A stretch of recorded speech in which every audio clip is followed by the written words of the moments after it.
Bonjour à tous. Et cette semaine, nous lirons en fait deux parachiotes, Matot et Massaé. Et c'est toujours ces deux parachiotes, nous les lisons toujours pendant les 3 semaines qui vont du 17 Tammuz au 9 Av. Et ce Shabbat est appelé Shabbat Chazak.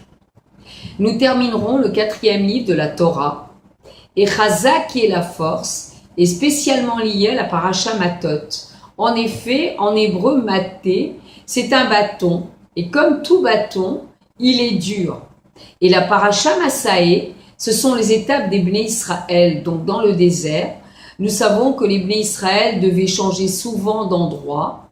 Et donc, en fait, ça montre une situation plutôt de faiblesse. Parce qu'en fait, quand nous sommes appelés à changer d'endroit régulièrement, donc nous sommes le contraire de la stabilité. Et c'est justement à la fin de la paracha Massaé que nous allons déclarer Chazak Chazak, Venit Chazek. Et dans le chiffre 3, en fait, il y a deux choses, nous dit le Rabbi. Premièrement, il y a la force de la lumière divine, l'illimité, qui descend partout dans le monde sans tenir compte de ce qui est contre la sainteté. Et deuxièmement, la force d'en bas qui se fait par le service divin afin de transformer l'obscurité en lumière. Et ces deux notions se trouvent justement dans les parachas Matot et Massaé. Alors Matot, c'est la lumière qui vient d'en haut. Et comme il est écrit, Veidaber Moshe Zeadavar Asher Tziva Hashem. Et la paracha Maasé est liée avec le raffinement du monde. Et la Maasé Bnei Israël Asher Yatsu Mitzrayim, qui est liée effectivement avec Chazak. Et le Rabbi va expliquer que la plénitude, c'est-à-dire la shleimut, c'est l'union de Matot et Massaé. La destruction, en fait, des deux bêtes Amigdash a été, le 9 Av, a été justement pour la reconstruction du 3e bête Amigdash que nous attendons tous les jours. Et ce bête Amigdash sera éternel. Le premier bête Amigdash était d'un niveau extrêmement élevé. Il a été construit par Shlomo Ameler. Et il a duré en fait 400 ans. Et le deuxième Beth Amikdash a duré beaucoup plus, il a duré 410 ans, il était beaucoup plus grand, mais il manquait à l'intérieur plusieurs choses, dont le Aaron Abrit qui contenait les tables de la loi, et il a été également détruit. Et le troisième Beth Amikdash sera l'union du 1 et du 2. C'est-à-dire, c'est la raison pour laquelle il sera éternel, et c'est l'union de l'illimité avec le limité. Et dans un autre sujet, la paracha nous parle justement de la mort de Aaron à Cohen, qui avait 123 ans. Et la Torah donne justement la date du décès de Aaron à Cohen. Donc, c'était le premier jour du mois, donc le Aleph de Menachem Av, qui sera donc demain, et le cinquième mois, qui est le mois de Menachem Av, c'est-à-dire depuis Nissan, nous arrivons donc au 5e mois.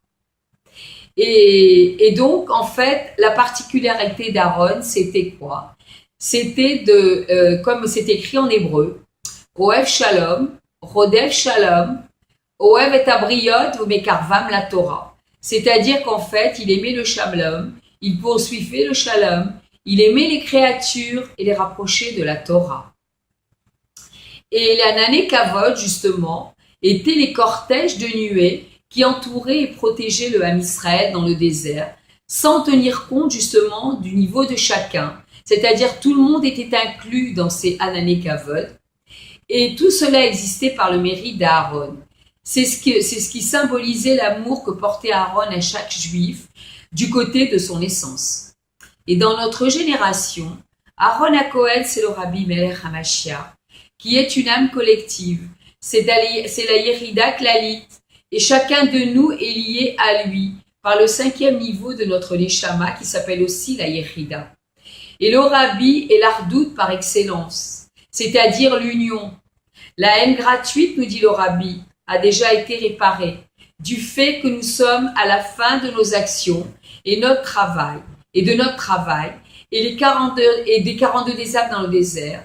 Nous sommes déjà arrivés au bord de Yarden Yericho.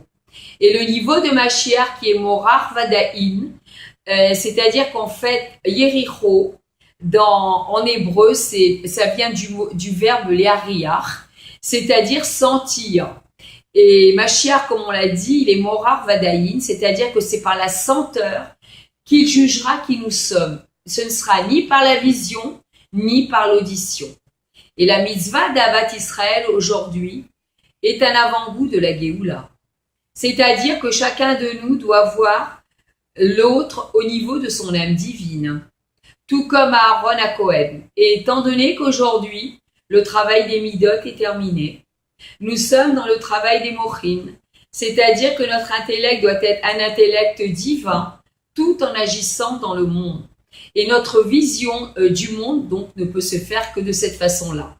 Mais en fait, cela ne peut se faire que par l'étude approfondie de la Chassidoute, et particulièrement les Inyanim de Mashiach et Géoula, qui nous permet d'avoir une vision positive, aussi bien au niveau dans notre vie de tous les jours que dans le monde.